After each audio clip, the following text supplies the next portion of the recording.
దేవుని పరిశుద్ధ నామమునికి మహిమ కలుగును గాక. ఈ వీడియో వీక్షిస్తున్న ప్రేక్షకులందరికీ క్రీస్తు శ్రేష్టమైన ఘనమైన నామం పేరిట నా హృదయపూర్వక వందనాలు తెలియపరుస్తున్నాను.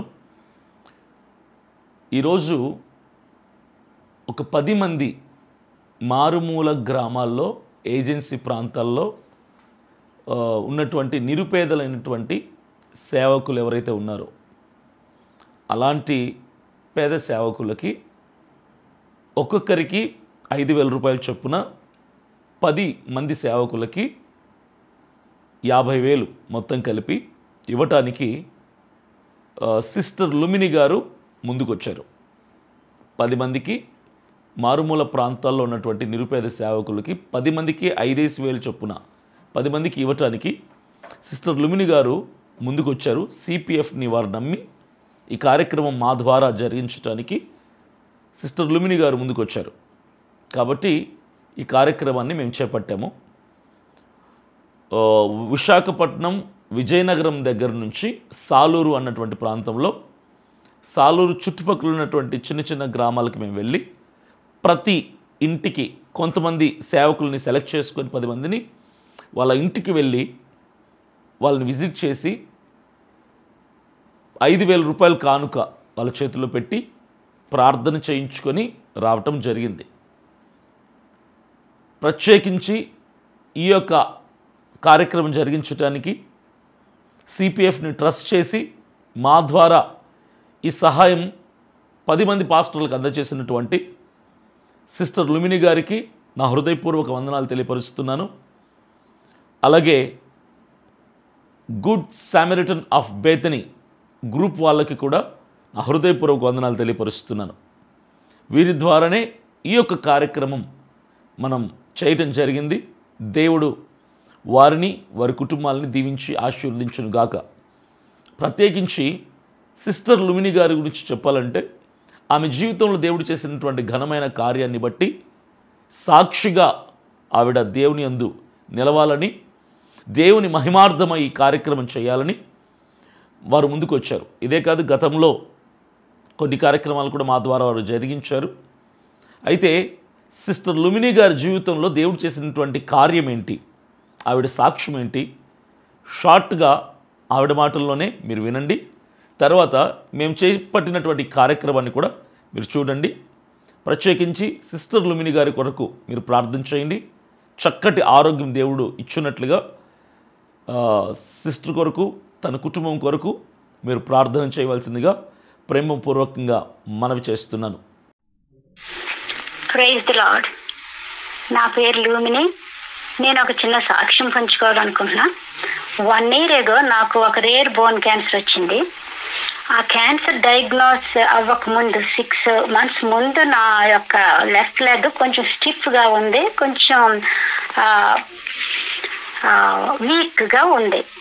అప్పుడు నేను కొంచెం ఎక్సర్సైజెస్ చేయడం మొదలు పెట్టాను. వాకింగ్ మానేస్తున్నాను కదా, అందుకే ఇలా జరిగిందేమో అనుకుని వాకింగ్ స్టార్ట్ చేశాను. అలా 2 నెలలు. ఇంకా కొంచెం స్టిఫ్గా ఉంది, అయినా కొంచెం వీక్గా ఉంది. జిమ్కి వెళ్ళటం మొదలు పెట్టాను. యూజువల్లీ జిమ్కి వెళ్తాను. సో జిమ్కి వెళ్ళటం స్టార్ట్ చేశాను. అదే ఒక 2 నెలలు. అయినా సరే తర్వాత కూడా వీక్నెస్ తగ్గలేదు. నడుస్తూ ఉంటే ఈ లెఫ్ట్ సైడ్ చాలా కొంచెం వీక్గా ఉంది. పెయిన్ ఎప్పుడు లేదు, జస్ట్ వీక్గా ఉంది. సో తర్వాత ఇంకొక 2 నెలలకి ఇప్పుడు డాక్టర్స్ అపాయింట్మెంట్ తీసుకున్నాను. మొత్తానికి ఫస్ట్ నేను సిమ్టమ్స్ చూసినప్పటి నుంచి డాక్టర్ అపాయింట్మెంట్ తీసుకోవడానికి 6 months పట్టింది. డాక్టర్ చూడగానే ఎంఆర్ఐ కావాలన్నాడు. ఎంఆర్ఐ తీయించుకున్నా. సో ఎంఆర్ఐ రిజల్ట్స్ చూసి నీకు హిప్లో ఒక రేర్ బోన్ క్యాన్సర్ ఉంది అని చెప్పాడు ఆయన. అయితే ఏ గ్రేడో తెలియదు, ఏ గ్రేడో ఏంటో, ఎన్ని ఎంతవరకు స్ప్రెడ్ అయింది ఇవన్నీ తెలియాలంటే మాకు బయాప్సీ కావాలని బయాప్సీ తీశారు. అంటే మామూలు క్యాన్సర్స్లో మనం స్టేజ్ 1, స్టేజ్ 2, స్టేజ్ 3, స్టేజ్ 4 అంటాం. బోన్ క్యాన్సర్లో స్టేజెస్ ఉండవు. గ్రేడ్ 1, గ్రేడ్ 2, గ్రేడ్ 3 ఉంటాయి. అంటే అది దాని యొక్క అగ్రెసివ్నెస్ని తెలుపుద్ది ఆ గ్రేడ్ని బట్టి. గ్రేడ్ 1 స్లోగా స్ప్రెడ్ అవుద్ది, గ్రేడ్ 2 అగ్రెసివ్గా స్ప్రెడ్ అవుద్ది, గ్రేడ్ 3 ఇంకా అగ్రెసివ్గా స్ప్రెడ్ అవుద్ది అనమాట. సో బయాప్సీ తీశారు. అన్నారు ఈ 1 week బయాప్సీ రిజల్ట్స్ వెయిట్ చేయకముందు నువ్వు ఎంత టైం మీ పిల్లలతో హస్బెండ్తో గడుపుతావో గడుపు, ఫ్యామిలీతో గడుపు, ఏది ఇంపార్టెంటో అది చూడు చేసుకో. మెయిన్లీ మ్యాక్సిమం టైము మీ పిల్లలతో గడుపు, హస్బెండ్తో గడుపు, అదే ఇంపార్టెంట్ ఫ్యామిలీ టైము అని చెప్పాను. ఎందుకంటే వాళ్ళకి లాస్ట్ స్టేజ్ నేను ఎంత టైం నాకు లేదు అని తెలిసిపోయింది వాళ్ళకి. ఎందుకంటే యూజువల్లీ ఈ బోన్ క్యాన్సర్కి సిమ్టమ్స్ చాలా తక్కువ, మైల్డ్ సిమ్టమ్స్ ఉంటాయి, పెయిన్ అది ఏమీ ఉండదు. ఈ సిమ్టమ్స్ బయటపడేటప్పటికే అది లాస్ట్ స్టేజ్లోనే యూజువల్లీ బయటపడతాయి సిమ్టమ్స్ యూజువల్లీ. అండ్ ప్రోగ్నోసిస్ కూడా చాలా తక్కువ, బ్రతికి బయటపడే వాళ్ళు కూడా చాలా తక్కువే. బ్రతికి బయటపడిన కూడా ఫర్ ఎగ్జాంపుల్ కాల్లో హిప్లో వస్తే కంప్లీట్ కాలు తీసేసే సందర్భాలు కూడా చాలా కేసుల్లో ఉన్నాయి. ఎందుకంటే ఈ రేర్ బోన్ క్యాన్సర్కి కీమోథెరపీ కానీ రేడియేషన్ కానీ పనిచేయదు. ఈ క్యాన్సర్ సెల్స్ అవి చంపలేవు, అందుకే అవి పనిచేయవు అసలు, ఓన్లీ సర్జరీయే. అందుకే బాడీలో వేరే చోటకి స్ప్రెడ్ అయితే ఇంకా మొత్తం సర్జరీ చేయలేరు కాబట్టి యూజువల్లీ మరణం సంభవిస్తుంది అనమాట. ఇది అటువంటి డెడ్లీ క్యాన్సర్. సో డాక్టర్స్ అనుకున్నారు నాకు ఎంతో టైం ఉండదు, ఎందుకంటే 6 months ఎగోని ఎప్పుడు సిమ్టమ్స్ నాకు కనిపించినాయి అని చెప్పాను. యూజువల్లీ బోన్ క్యాన్సర్లో లాస్ట్ స్టేజ్లోనే సిమ్టమ్స్ కనపడతాయి అనుకొని నువ్వు మ్యాక్సిమం టైం ఈ ఫ్యామిలీతో గడుపు అని అన్నారు. ఓకే అన్న. ఇంటికి వచ్చిన తర్వాత కొంచెం ఆశ్చర్యం వేసింది, ఎందుకంటే ఎక్స్పెక్ట్ చేయలేదు. మామూలుగా నేను చాలా హెల్తీగా ఉంటా, ఎప్పుడు సర్జరీస్ ఏమి జరగలేదు నా లైఫ్లో. నా ఫ్యామిలీస్ మా మదర్ సైడ్ కానీ ఫాదర్ సైడ్ కానీ క్యాన్సర్ అన్నది లేదు, సో ఇది జెనెటిక్ కాదు అని కొంచెం ఆశ్చర్యం వేసిన వెంటనే అసలు ఊహించలేనటువంటి, నేను ఎక్స్ప్రెస్ చేయలేనటువంటి ఒక గొప్ప శాంతి నాకు కలిగింది, గొప్ప కామ్నెస్ కలిగింది హృదయంలో, గొప్ప అష్యూరెన్స్, గుండె ధైర్యం కలిగింది. అది కేవలం ఆ టైంకి దేవుడు నాకు ఇచ్చాడని నేను నమ్ముతాను. ఎందుకంటే బికాజ్ ఆయన నా పట్ల ఒక గొప్ప ఉద్దేశం, ప్రణాళిక కలిగి ఉన్నాడని నాకు అర్థమైంది.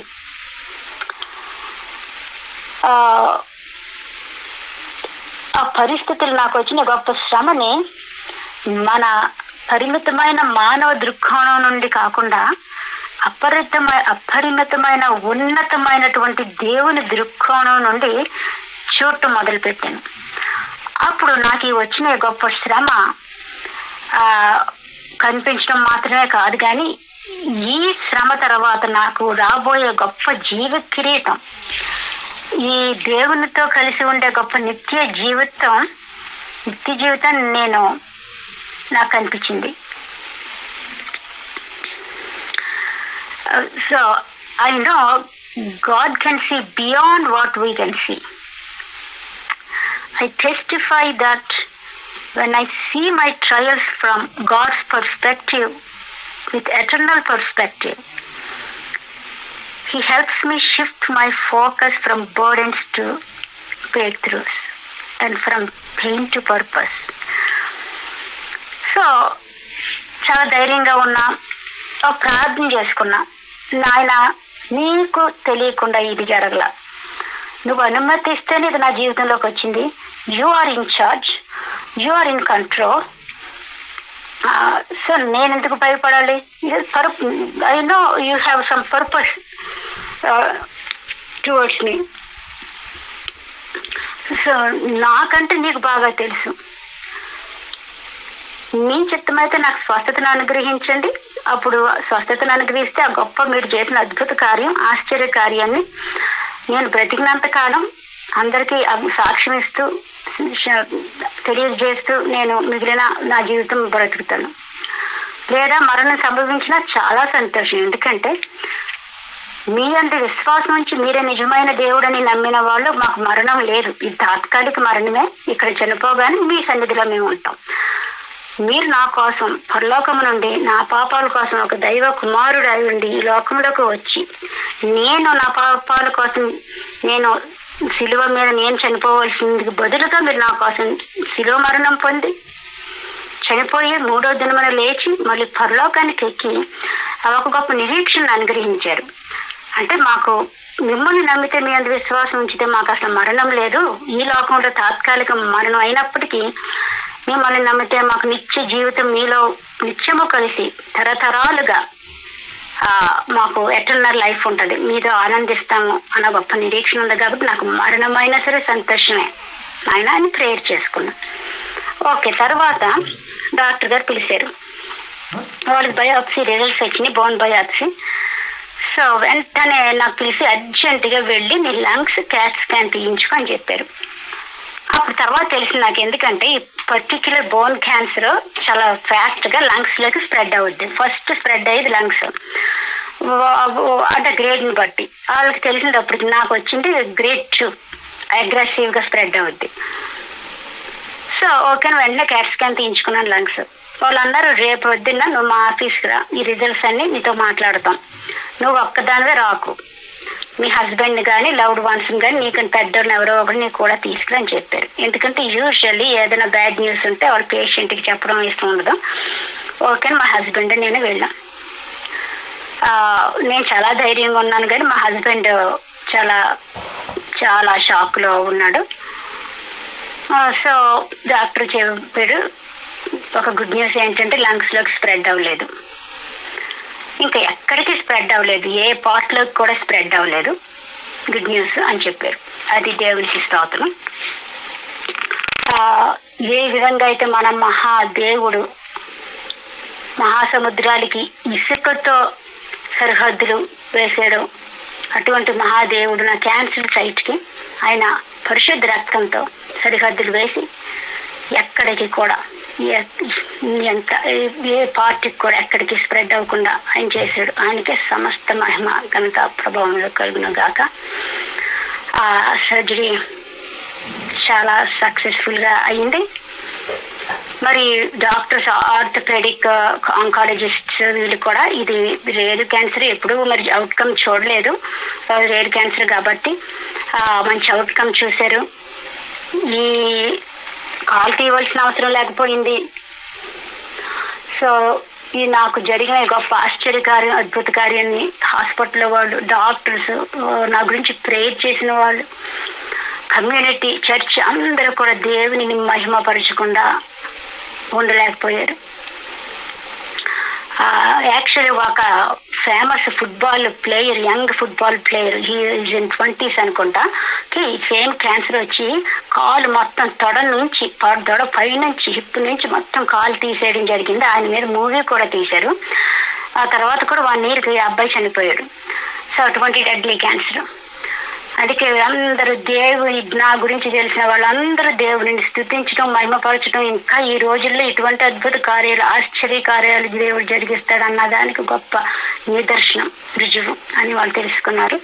నాకు అప్పుడు గుర్తొచ్చింది, యోహాను సువార్త 9వ అధ్యాయంలో శిష్యులు అడుగుతారు దేవుణ్ణి, యేసు క్రీస్తుని, నాయన ఈ పుట్టిగుడ్డివాడు ఎందుకు ఇలా పుట్టిగుడ్డివాడుగా పుట్టాడు, ఇతను చేసిన పాపమా, ఇతని పేరెంట్స్ చేసిన పాపమా అంటే ఏసేమంటాడంటే ఇతను చేసిన పాపం కాదు, ఇతని పేరెంట్స్ చేసిన పాపము కాదు, ఈయన పట్ల దేవుని యొక్క క్రియలు ప్రత్యక్షపరచబడుటకే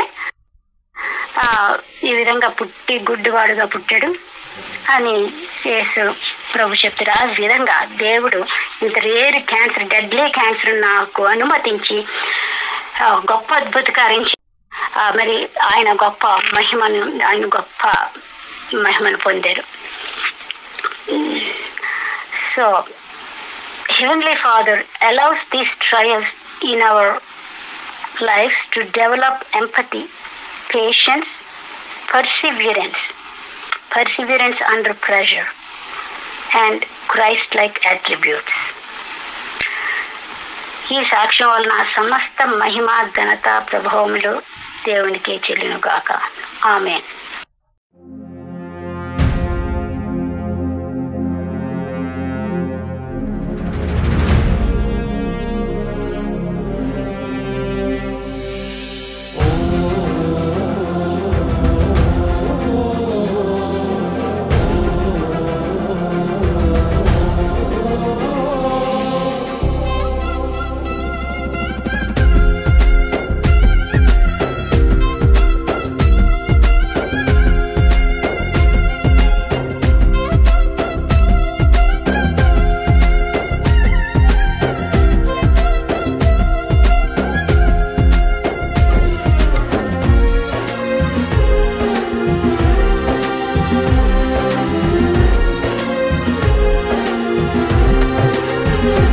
ఎన్ని అవమానములు కలిగినా, ఎన్ని నిందలలోనే నిలచినా, కష్టకాలములోనే నడచినా, అవహేళనలు నన్ను తరిమినా, ఎన్ని అవమానములు కలిగినా, ఎన్ని నిందలలోనే నిలచినా, కష్టకాలములోనే నడచినా, అవహేళనలు నన్ను తరిమినా, సిగ్గుపడనీయవు, ఓడిపోనీయవు, పడిపోనీయవు, ఆగిపోనీయవు. నాకు నీవున్నావు, నన్ను విడువనన్నావు, నీతో నడిపిస్తావు, నన్ను గెలిపిస్తావు. ఎన్ని అవమానములు కలిగినా, ఎన్ని నిందలలోనే నిలచినా,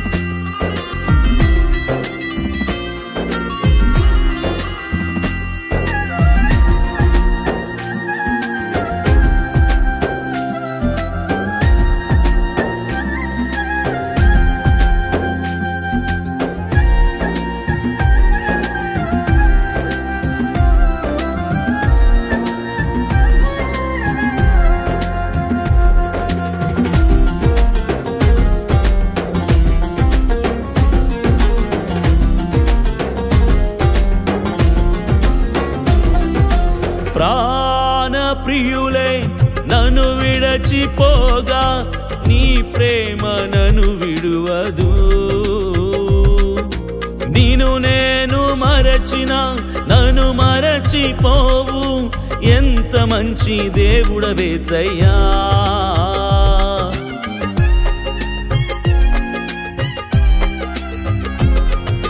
ప్రాణప్రియులే నన్ను మరచిపోగా, నీ ప్రేమ నన్ను విడువదు. నిన్ను నేను మరచిన నన్ను మరచిపోవు, ఎంత మంచి దేవుడవేసయ్యా.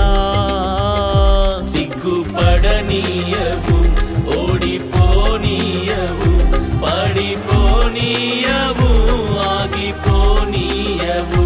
నాకు నీవున్నావు, నన్ను విడువనన్నావు, నీతో నడిపిస్తావు, నన్ను గెలిపిస్తావు. ఎన్ని అవమానములు కలిగినా, ఎన్ని నిందలలోనే నిలచినా,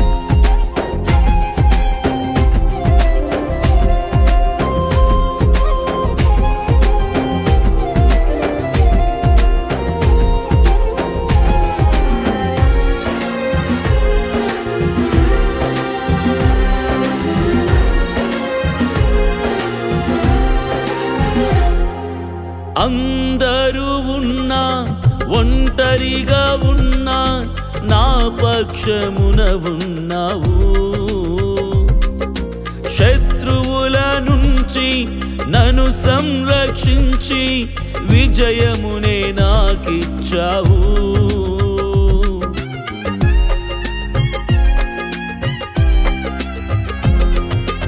అందరూ ఉన్నా, ఒంటరిగా ఉన్నా, నా పక్షమున ఉన్నావు. శత్రువుల నుంచి నన్ను సంరక్షించి, విజయమునే నాకిచ్చావు. సిగ్గుపడనీయవు, ఓడిపోని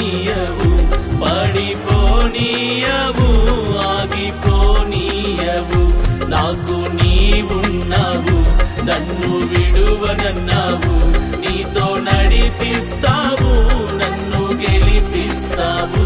ఎన్ని అవమానములు కలిగినా, ఎన్ని నిందలలోనే నిలచినా, కష్టకాలములోనే నడచినా, అవహేళనలు నన్ను తరిమినా, ఎన్ని అవమానములు కలిగినా, ఎన్ని నిందలలోనే నిలచినా, కష్టకాలములోనే నడచినా, అవహేళనలు నన్ను తరిమినా, సిగ్గుపడనీయవు, ఓడిపోనీయవు, పడిపోనీయవు, ఆగిపోనీయవు. నాకు నీవున్నావు, నన్ను విడువనన్నావు, నీతో నడిపిస్తావు, నన్ను గెలిపిస్తావు. చూశారు కదా ఇప్పటివరకు చేసినటువంటి ఈ సర్వీస్ అంతా కూడా చాలా హ్యాపీగా ఫీల్ అయ్యారు. పాస్టర్స్ అందరూ కూడా చాలా సంతోషపడ్డారు.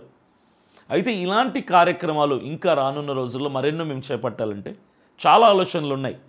రోడ్ సైడ్ ఉన్న డిస్టిట్యూట్స్కి అంబులెన్స్లో వాళ్ళని తీసుకెళ్ళి సర్వీస్ చేసి వాళ్ళని జనజీవన స్రవంతిలో కలపాలని, అనాథ ఆశ్రమం పెట్టాలని, ఓల్డేజ్ హోమ్ ఒకటి స్టార్ట్ చేయాలని, నిరుపేదలైన వాళ్ళకి అవసరతల్లో ఉన్నటువంటి వారికి హెల్ప్ చేయాలని, అలాగే అనారోగ్య స్థితిలో అంటే చాలా పెద్ద ఎత్తున ఖర్చు ఉంటే తప్ప, సహాయం దొరికితే తప్ప మేము బ్రతకలేమన్నటువంటి వారు ఎవరు ఉంటే వారికి కూడా సిపిఎఫ్ తరపున చేయూతనివ్వాలని, ఇలాంటి కార్యక్రమాలు మనం ఎన్నో చేయాలని మాకు ఒక ఆలోచన ఉంది.